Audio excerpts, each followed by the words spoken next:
અમે અત્યારે આવેદનપત્ર દેવા માટે ટ્રેક્ટર લઈને આવેલા જેતપર અને આજુબાજુના ગામના ખેડૂતો હતા અને આવેદનપત્રમાં અમારી મુખ્ય માંગણી એ હતી કે કલેક્ટર સાહેબ ટેલિગ્રાફ્ટ એક્ટ 1885ની કલમ 16 હેઠળ હુકમ કરે છે તો પછી અમને વળતર દેવા માટે ગુજરાત સરકારના પરિપત્રનો શું કામ ઉપયોગ કરે છે। અમારી ખેડૂતોની એક જ માંગ છે, અમને વળતર પણ ટેલિગ્રાફ્ટ એક્ટ 1885ની કલમ 10D હેઠળ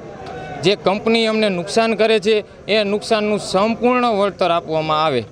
અને માગણી બીજી એ હતી કે આ સંપૂર્ણ વળતર કેન્દ્ર સરકારની જે ગાઈડલાઈન છે 2024ની એમાં સ્પષ્ટ ઉલ્લેખ છે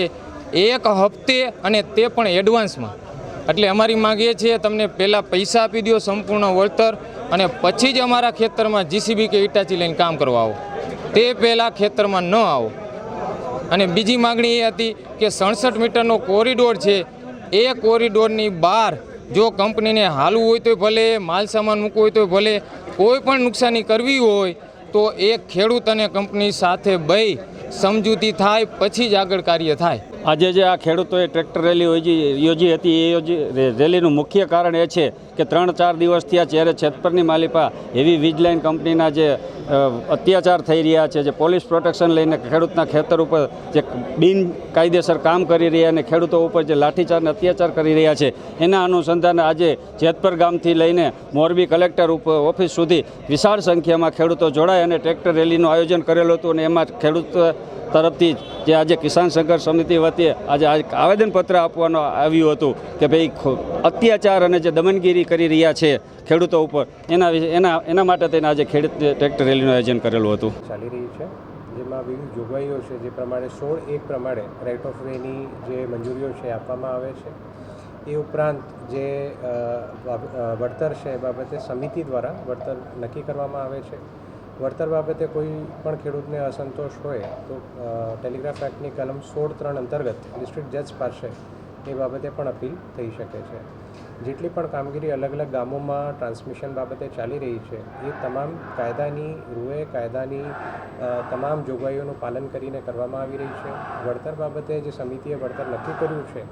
એનાથી કોઈને અસંતોષ હોય તો એની પણ જોગવાઈ કાયદામાં જ કરવામાં આવી છે કલમ 16(3) અંતર્ગત। તમામ જે ખેડૂત મિત્રો છે એમને પણ અમે જણાવીએ છીએ કે આ પ્રમાણે આપ જે કાયદાની જોગવાઈઓ છે એના અંતર્ગત તમે જે વળતર બાબતે પ્રશ્ન છે એનું નિરાકરણ લાવી શકો છો। વર્ષેના 2017ના પરિપત્ર પ્રમાણે 40% રકમનું પેમેન્ટ ફાઉન્ડેશન પૂર્ણ કર્યા બાદ, 40% રકમનું પેમેન્ટ ઇરેક્શન પૂર્ણ થયા બાદ અને 20% રકમનું પેમેન્ટ સ્ટ્રિંગિંગ પૂર્ણ થયા બાદ એ સરકારશ્રીનું 2017નું જે પરિપત્ર છે એમાં બહુ સ્પષ્ટ જોગવાઈ કરવામાં આવેલી છે અને જેટલી પણ ટ્રાન્સમિશનની કંપનીઓ છે તમામ દ્વારા આનું પાલન થાય એના માટે અમે સ્પષ્ટપણે સૂચનાઓ આપેલી છે। એમાં પણ કોરિડોર સિવાયના એરિયાઝમાં જે નુકસાની છે એના માટે નુકસાનીનું પેમેન્ટ કરવાની પણ જોગવાઈઓ છે, એ બાબતે અલગથી વેલ્યુએશન કરીને એના પણ ચૂકવણો કરવામાં આવે છે। એ પણ પ્રક્રિયાઓ અત્યારે ચાલી રહી છે, કાયદાની રૂએ અને કાયદાની જોગવાઈઓ પ્રમાણે ચાલી રહી છે, જેથી જે પણ કાર્યવાહી છે એ કરવામાં આવશે। એમના દ્વારા જે આવેદન આપવામાં આવ્યું છે એનો અમે અભ્યાસ કરીશું, પરંતુ જે દેશના વિકાસ માટે વિવિધ સરકારશ્રીની જોગવાઈઓ, સરકારશ્રીના નિયમો પ્રમાણે થતા પ્રોજેક્ટ્સ છે એમાં કોઈ પણ પ્રકારનું રૂકાવટ પણ સ્વીકાર્ય નથી।